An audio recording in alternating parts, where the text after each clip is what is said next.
apa kabar pemirsa TVR Parlemen dimanapun Anda berada? Tentunya berjumpa lagi dalam program TVR 17 bersama saya Rina Reski. Tepat pukul 17 waktu Indonesia Barat, kami akan hadirkan kepada Anda sejumlah informasi paling baru dan juga menarik seputar kinerja dan juga kegiatan DPR RI yang telah disajikan oleh redaksi TVR Parlemen. Dan pemirsa TVR Parlemen, inilah TVR 17 selengkapnya.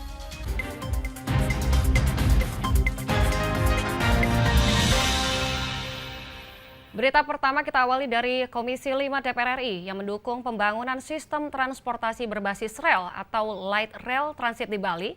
Dan kehadiran ini pemirsa, transportasi massal menjadi solusi untuk mengatasi permasalahan kemacetan di Bali, khususnya saat menghadapi libur panjang dan juga hari raya.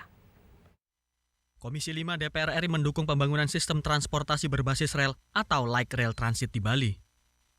Kehadiran transportasi massal menjadi solusi untuk mengatasi permasalahan kemacetan di Bali, khususnya saat menghadapi libur panjang dan hari raya. Hal itu diungkapkan Wakil Ketua Komisi 5 DPR RI Andi Iwan Darmawan Aras saat melakukan kunjungan kerja reses ke Bali. Kunjungan ini merupakan tindakan pengawasan lanjutan menyusul kasus kemacetan horor di akses keluar dan masuk Bandara I Gusti Ngurah Rai yang terjadi pada libur Natal dan Tahun Baru. Andi Iwan meminta pihak terkait untuk segera mencari solusi permanen agar kejadian serupa tidak terulang kembali. Menurutnya, salah satu solusi yang perlu dipertimbangkan adalah membangun LRT sebagai salah satu moda transportasi pemecah kemacetan di wilayah sekitar bandara. Transportasi umum ya, kita tahu bahwa memang Bali ini tingkat kemacetannya cukup tinggi, mengingat jalan-jalan yang ada ini memang standarnya masih kurang memadai sehingga memang dibutuhkan alternatif transportasi seperti LRT. LRT ini saya kira yang perlu dikoordinasikan dengan baik dan pemerintah daerah setempat, baik itu Pemprov maupun pemerintah kabupaten dalam rangka penyiapan lahan dan lain sebagainya. Tentunya jalur-jalur ini tidak juga mematikan usaha-usaha ataupun investasi lain seperti perhotelan dan lain sebagainya yang ada yang dilalui jalur LRT ini. Komisi 5 DPR RI mendorong koordinasi yang baik antar seluruh stakeholder terkait rencana pembangunan LRT di Bali. Hal ini bertujuan agar pelaksanaan proyek pembangunan LRT di Provinsi Bali berjalan dengan lancar. Dari Kabupaten Badung, Provinsi Bali, Halim Amrullah, TVR Parlemen melaporkan. Berita selanjutnya pemirsa, di sini Wakil Ketua Komisi 5 DPR RI yaitu Sarining Winangun Kukuh mengapresiasi kinerja Badan Usaha Milik Desa atau BUMDes di Provinsi Bali atas sejumlah prestasinya dalam mengelola usaha, dan di sini BUMDes Sarining Winangun Kukuh mampu memenuhi kebutuhan beras beberapa kabupaten di Bali sehingga menjadi sebuah pencapaian yang sangat mengesankan. Wakil Ketua Komisi 5 DPR RI Ridwan Bay mengapresiasi kinerja Badan Usaha Milik Desa atau BUMDes Sarining Winangun Kukuh di Provinsi Bali atas sejumlah prestasinya dalam mengelola usaha. Wakil Ketua Komisi 5 DPR RI Ridwan Bay mengungkapkan bahwa BUMDes di Kabupaten Tabanan Bali, tepatnya di Desa Kukuh, telah menunjukkan prestasi yang membanggakan. Ia menambahkan meskipun Desa Kukuh ini hanya memiliki lahan sawah seluas 103 hektar, BUMDes ini mampu memenuhi kebutuhan beras beberapa kabupaten di Bali, sehingga menjadi sebuah pencapaian yang sangat mengesankan. Dan kami berterima kasih dan memberi apresiasi kepada Kementerian Desa yang telah membina BUMDes ini, sehingga dia berhasil seperti ini. Contohnya, sawah cuma 103 hektar, tetapi mampu menyuplai beberapa kabupaten di Kota Bali. Itu luar biasa keberhasilannya.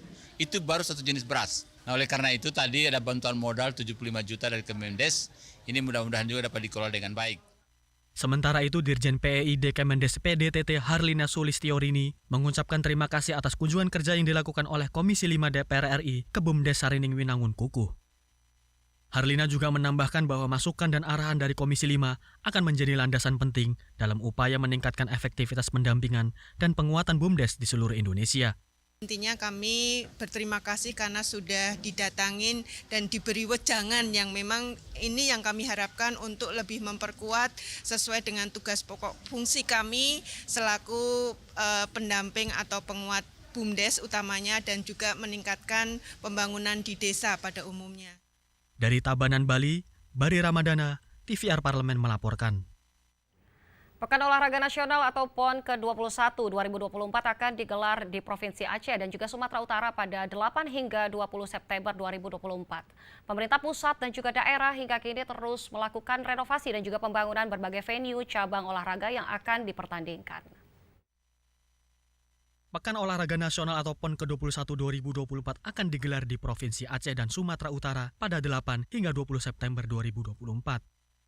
Pemerintah pusat dan daerah hingga kini terus melakukan renovasi dan pembangunan berbagai venue cabang olahraga yang akan dipertandingkan. Menanggapi hal itu, anggota Komisi 10 DPR RI Iliza Sa'aduddin Jamal mengusulkan sejumlah opsi agar nantinya venue yang telah digunakan usai penyelenggaraan PON tidak menjadi tempat yang terbengkalai. Ia mengusulkan agar venue cabur yang baru dibuat maupun direnovasi dapat menjadi pusat pelatihan bagi para atlet yang dikelola secara profesional, berkelanjutan, bahkan untuk keperluan sport tourism. Ini kan kita menawarkan solusi agar maintenance terhadap venue bisa terjaga dan kaderisasi dari atlet kita juga terus berkembang dengan cukup baik. Anggota Komisi 10 DPR RI Mujib Rohmat berharap pagelaran PON ke-21 memberikan dampak peningkatan kunjungan wisatawan, peningkatan di bidang ekonomi, serta memberikan dampak kesejahteraan bagi masyarakat Aceh dan Sumatera Utara. Disajikan pertandingan yang menarik dan sebagainya, tapi juga masyarakat punya impact yang lain adalah terutama di bidang ekonomi, misalnya pariwisatanya bisa berkembang dengan baik, kemudian UMKM-nya, produk-produk kreatifnya yang sudah dimiliki oleh daerah Aceh ini bisa berkembang dan memberikan impact positif bagi masyarakat, terutama dalam meningkatkan taraf hidup masyarakat kita, mendapatkan pendapatan dari momentum yang semacam ini. Dari Provinsi Aceh, Koko Inugroho, TVR Parlemen melaporkan. Pemirsa, Badan Kerjasama Antar Parlemen atau BKSAP DPR RI akan mengadakan pertemuan parlemen-parlemen negara kawasan Pasifik yang akan berlangsung pada 24 hingga 26 Juli 2024 di Jakarta. Pertemuan Second Meeting of Indonesia Pacific Parliamentary Partnership atau IPP akan mengundang 16 negara kawasan Pasifik dan merupakan perhelatan kedua yang pernah digelar. Informasi selengkapnya akan kami hadirkan sesaat lagi, tetaplah di TVR 17.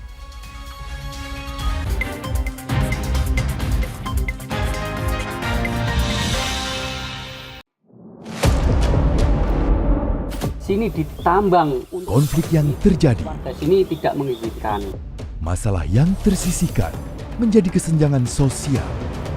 Ya namanya rakyat kecil gak bisa apa-apa, mau komplain juga gak didengar. Sebab apa? Itu menyangkut isi perut kami semua. Bagaimana memutus keterbatasan untuk didengar?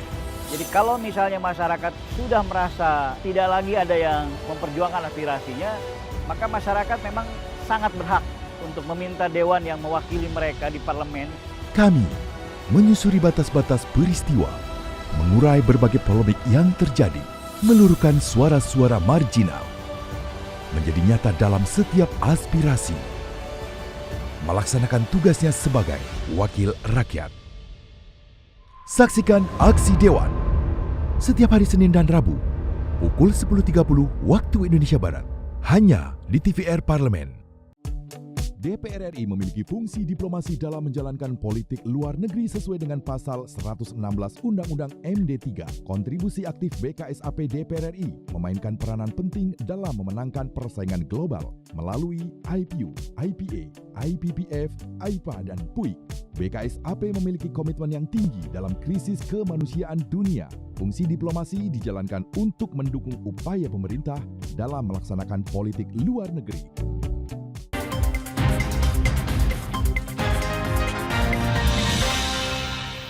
Kembali di TVR 17 pemirsa. Dan di sini pemirsa, IP3 atau IPPP yang diprakarsai oleh DPR RI ini pertama kali dilaksanakan tahun 2018 yang bertujuan untuk mengatasi tantangan regional seperti pembangunan manusia dan juga kelestarian maritim melalui kolaborasi legislatif dan juga hubungan antar parlemen. Tentunya pertemuan IPPP akan membahas berbagai isu yang selaras dengan tujuan pembangunan berkelanjutan dan juga berkomitmen untuk memanfaatkan potensi maritim untuk pertumbuhan ekonomi dan juga pembangunan sosial secara berkelanjutan. Saksikan informasi mendalam yang telah dihimpun oleh tim redaksi TVR Parlemen dalam segmen Lensa Parlemen berikut ini.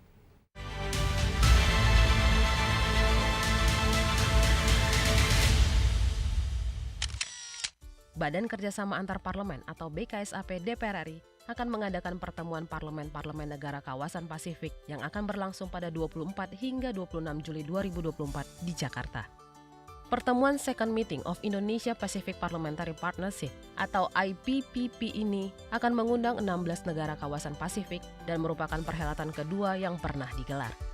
IPPP yang diprakarsai oleh DPR RI pertama kali dilaksanakan tahun 2018 yang bertujuan untuk mengatasi tantangan regional seperti pembangunan manusia dan kelestarian maritim melalui kolaborasi legislatif dan hubungan antar parlemen.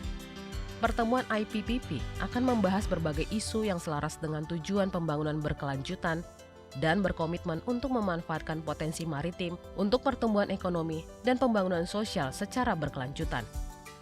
Kita akan membicarakan banyak hal ya, misalnya termasuk tantangan-tantangan sekarang mengenai climate change, mengenai food security, energi, dan lain-lain ya. Meskipun kita juga mempunyai tema Partnership for Prosperity, kerjasama untuk kesejahteraan, terutama bagaimana connectivity di regional di Pasifik ini, bagaimana membuka pembangunan yang lebih inklusif ke depan. Forum IPPP kedua akan mengusung tema Partnership for Prosperity, Fostering Regional Connectivity and Inclusive Development yang akan berfokus pada akselerasi kerjasama negara-negara Pasifik terkait stabilitas keamanan laut dan pembangunan inklusif. Forum ini juga akan memastikan implementasi komitmen bersama yang telah disepakati pada pertemuan IPPP yang pertama. Bagaimana hubungan konektivitas antara Indonesia dengan negara Pasifik, dan juga dalam hubungan bagaimana pembangunan harus juga memberikan manfaat kepada masyarakat di kawasan ini yaitu Pasifik, dan juga terus menjaga lingkungan karena kita ketahui isu climate change juga isu yang besar dan penting untuk di-tackle atau ditangani di kawasan Pasifik. Tentu dalam forum yang 2024 ini memastikan sejauh mana implementasi dilakukan, dan kita ingin pada forum ini lebih maksimal lagi melakukan engagement. Kehadiran DPR RI dalam memprakarsai forum IPPP merupakan langkah penting dalam membantu diplomasi pemerintah dengan negara tetangga di kawasan Pasifik. Untuk itu, melalui pertemuan IPPP yang kedua ini, diharapkan dapat menciptakan hubungan yang komprehensif antar negara Pasifik dan memberikan manfaat serta kebaikan untuk semua negara anggota.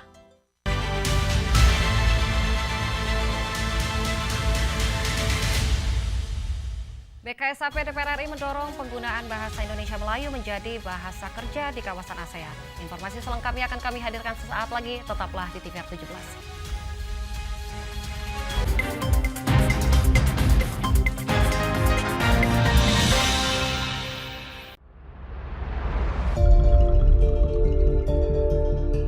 The House of Representatives of Republic of Indonesia will host the Indonesia Pacific Parliamentary Partnership or IPPP in Jakarta from 25th to 26th of July 2024.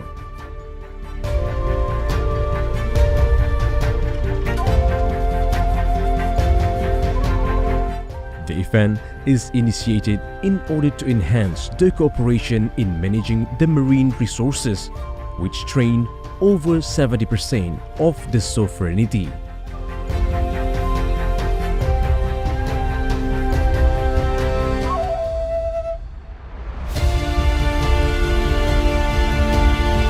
Brings fostering regional connectivity and inclusive development as the main issue.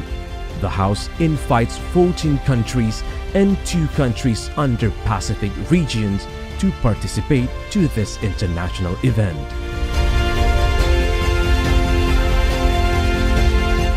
IPPP seeks to reinforce interparliamentary collaboration in connectivity and inclusive development in the Pacific region. Within the maritime, environment, climate change, natural disasters, social, cultural, and education sector.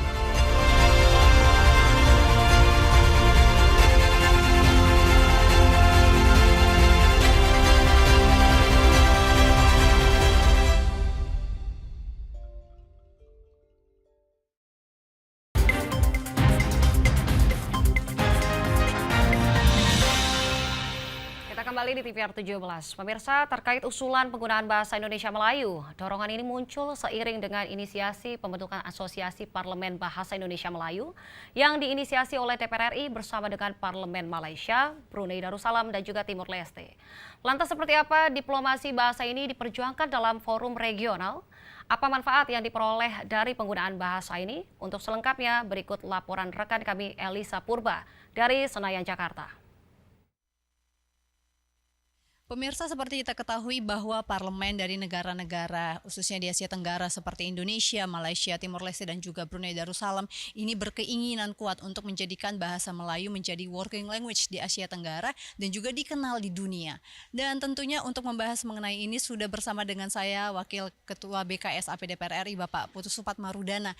Bapak, langsung saja saya tanyakan Bapak mengenai pandangan untuk pembentukan Asosiasi Parlemen Bahasa Melayu ini. Bagaimana pandangan Bapak?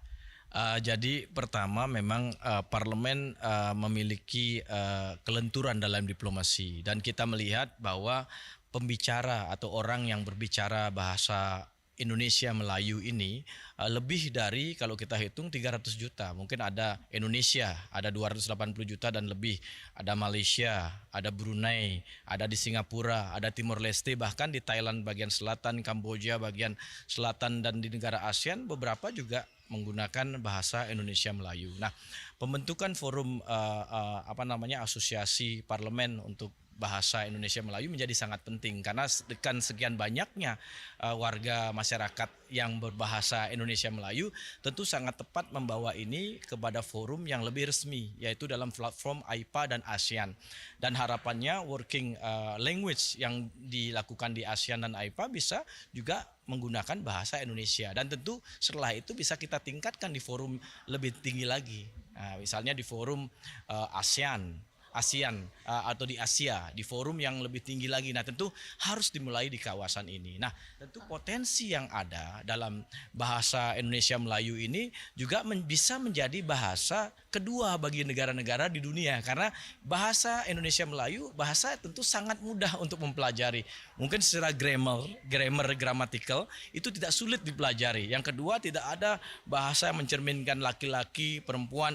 Tentu ini menjadi potensi yang besar untuk kita jadikan menjadi bahasa global.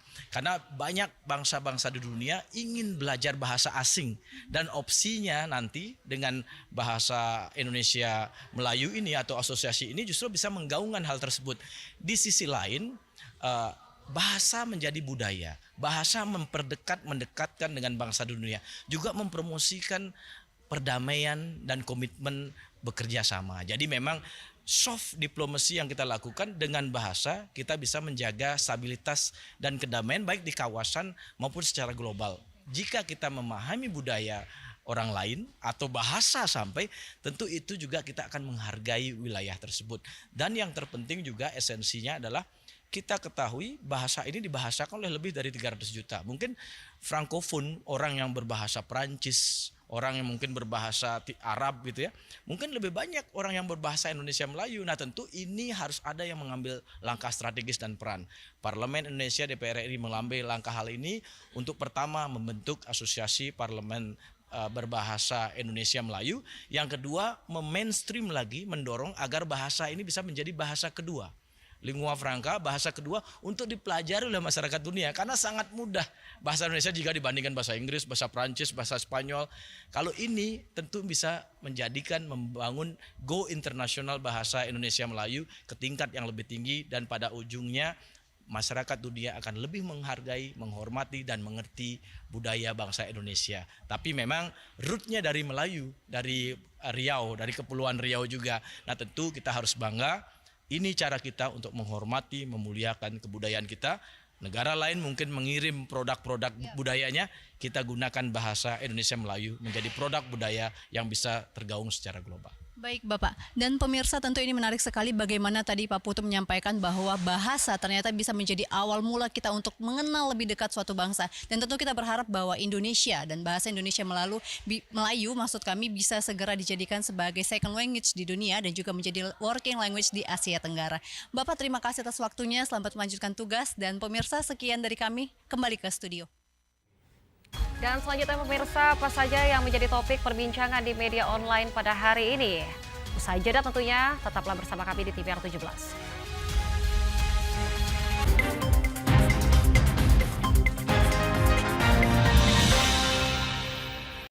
Selamat datang di Biro Pemberitaan Parlemen. Anda memasuki kawasan zona integritas menuju wilayah bebas dari korupsi atau WBK dan wilayah birokrasi bersih dan melayani atau WBBM. Biro Pemberitaan Parlemen berkomitmen penuh untuk mewujudkan wilayah bebas korupsi dan wilayah birokrasi bersih dan melayani. Komitmen kami, pejabat dan jajaran memiliki komitmen tinggi untuk mewujudkan WBK dan WBBM melalui reformasi birokrasi, khususnya dalam hal pencegahan korupsi dan peningkatan kualitas pelayanan publik. Kedua, bebas dari korupsi dengan terwujudnya wilayah bebas korupsi atau WBK, yang artinya bebas dari KKN, gratifikasi dan dari segala bentuk pungutan liar atau pungli. Terakhir, pelayanan prima dengan terwujudnya wilayah birokrasi bersih melayani, yaitu dengan meningkatnya kualitas pelayanan publik dan tercapainya kepuasan masyarakat terhadap pelayanan.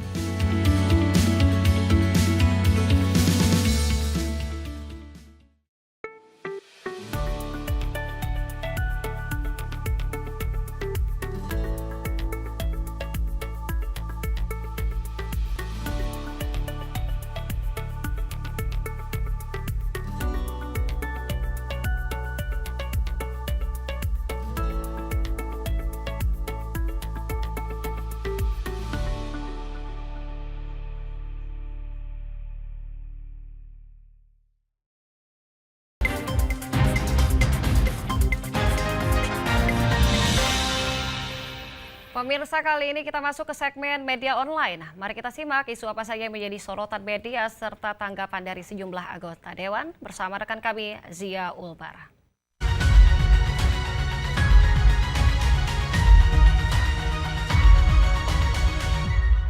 Terima kasih Rini dan pemirsa, mari kita simak berita apa saja yang menjadi headline di media online pada hari ini. Di berita pertama yang menjadi headline di media online yaitu progres pembangunan venue PON ke-21 Aceh Sumatera Utara telah capai 75%. Dapat Anda saksikan di layar Anda saat ini pemirsa.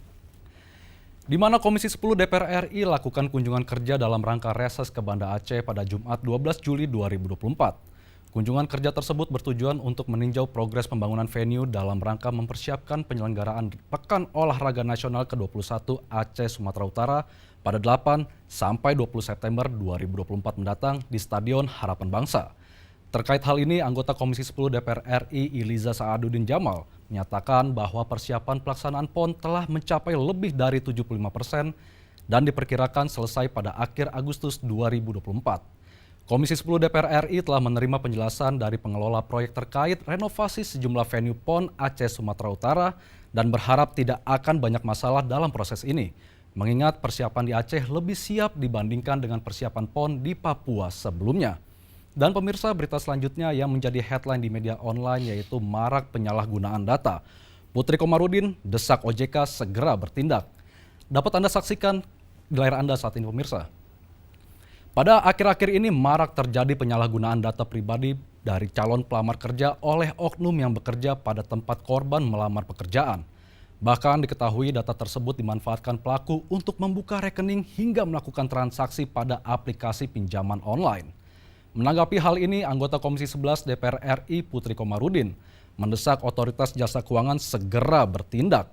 Selain itu, Pusat Pelaporan dan Analisis Transaksi Keuangan sebelumnya juga menemukan praktik jual beli rekening yang dilakukan oleh oknum pengepul, yang kemudian digunakan untuk transaksi judi online dengan mendatangi rumah warga dan menawarkan uang tunai hingga sembako untuk pembukaan rekening tersebut.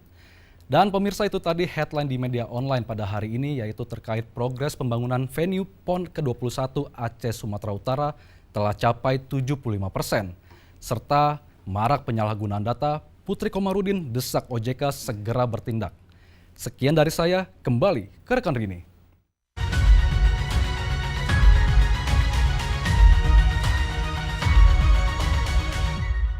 Baik, terima kasih rekan Zia yang telah menyampaikan sejumlah update sorotan dari media online nasional pada hari ini. Dan pemirsa, segmen media online tadi sekaligus menutup program TVR 17 edisi sore hari ini.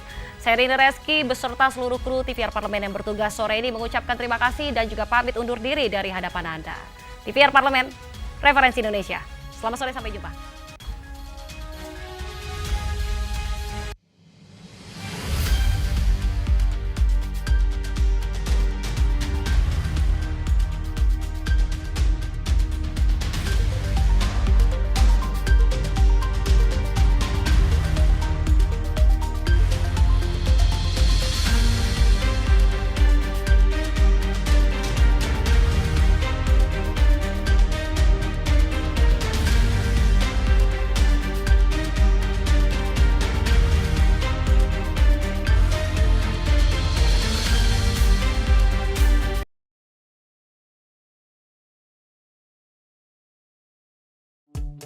DPR RI memiliki fungsi diplomasi dalam menjalankan politik luar negeri sesuai dengan pasal 116 Undang-Undang MD3. Kontribusi aktif BKSAP